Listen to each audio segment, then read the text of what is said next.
Hello everyone, we are discussing value added course Constitutional Values in Indian Constitution. I am Ms. Bhavna, Assistant Professor in Department of Law. So we will be discussing legal values of democracy.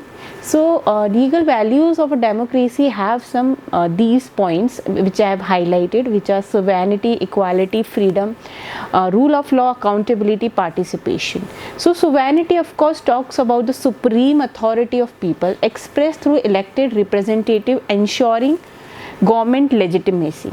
Equality ensures fairness, constitution bars discrimination based on caste, religion, gender, promoting equal representation.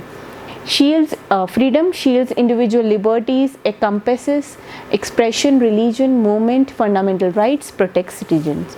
Rule of law ensures uniform law application, prevents anyone including government from being above the law, and judiciary safeguards. Accountability, elected representative answerable to citizens. Periodic elections enforce responsibility, inducing misuse of power. So they are accountable for their own action. Participation encourages citizen engagement, allows expression, protest and participation in political processes. So in whole we can say these values are democratic pillars and constitution safeguard them and fostering an inclusive and just society. So next is parliament and state legislatures. So parliament is comprising Lok Sabha, which is directly elected, and Rajya Sabha indirectly elected, from the highest legislative body, and they both together makes a body which is rank as the highest legislative body of a country.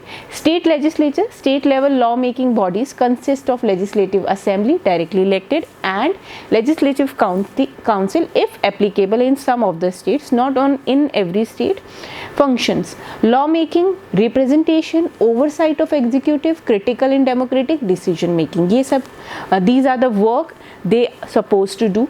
And powers: exclusive jurisdiction over subjects in state list, shared subject in concurrent list. So a state has a power to make jurisdiction of all the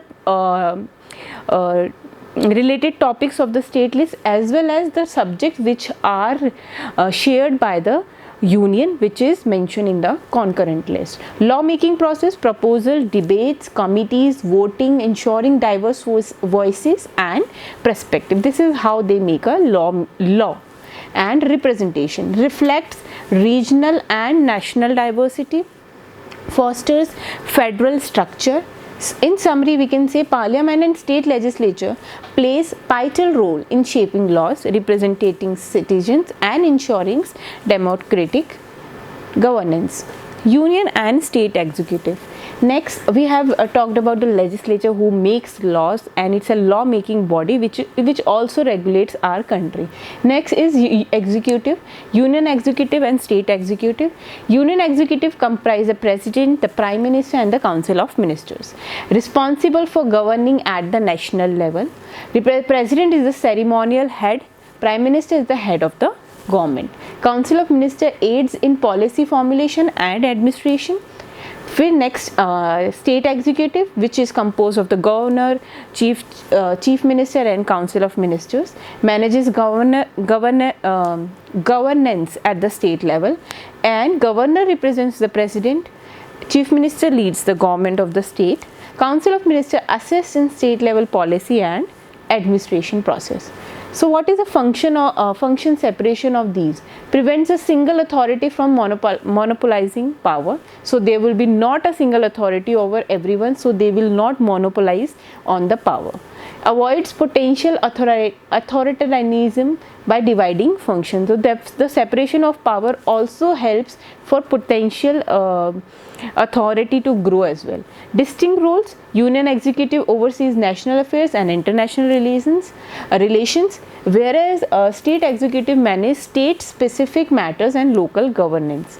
Importance: ensures a balance between executive and legislative branches, upholds democratic principles by preventing unchecked power. Next is union and state executive list of power. There are some list of powers are given which are bifurcated in three which is union, state and concurrent. So union mostly are critical areas like defense, foreign affairs, currency and atomic energy. Of course, there are very huge list of the areas which are included in the central government jurisdictions, and they ensures the uniformity and consistency in matters of national significance. And next, thus government matters are the exclusive control of the state, where though nobody has an interference, and the subjects are like police, public health, agriculture and local government, and they address local needs and concerns effectively to ensure a proper areas are empowered. Concurrent list signifies shared authority between state and nation. Center, you can say, including states subjects like education, criminal law, marriage and bankruptcy. Fosters collaboration and coordination between different level of governance.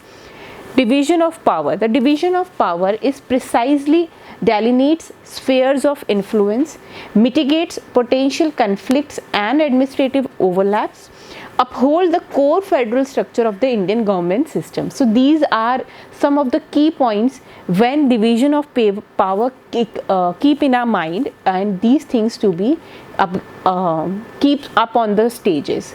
Separation of power. So what is separation of power? Separation of power is allocating specific role to different government branches. There are 3 branches which we have read earlier in also in the different units. But of course, separation of power is an integral part of our federal system. It will come along legislative, executive and judiciary. So its importance is avoiding concentration of power, safeguarding democracy. In Indian constitutions, where our roles are divided according to the responsibility of each branch, we have legislative, executive and judiciary, and implementation is 100% divided on the different levels. Check and balances are also kept in the mind. All 3 bodies keep a check and balance on each other. So what is the purpose of check and balance? Prevents any single branch from gaining excessive power, maintaining a delicate equilibrium among the 3 branches of government. What is the role of judiciary? Interprets the constitution and ensures law align with its principle, review laws and executive actions for legality and constitutionality. Legislative oversight, executive checks and balancing acts. These are the one of very important check and balances which are done by the different bodies. Like executive bodies has a veto power, like president's authority to reject legislation not in public interest. If he finds something is not in public interest, he can reject that legislation as well. Dissolution of parliament is also there. To executive power to call for new election and ensuring accountability. Limits on legislative power. There is not an hastily power given to any legislative executive body, so they can make any law they want. They have a proper procedure and balance to maintain.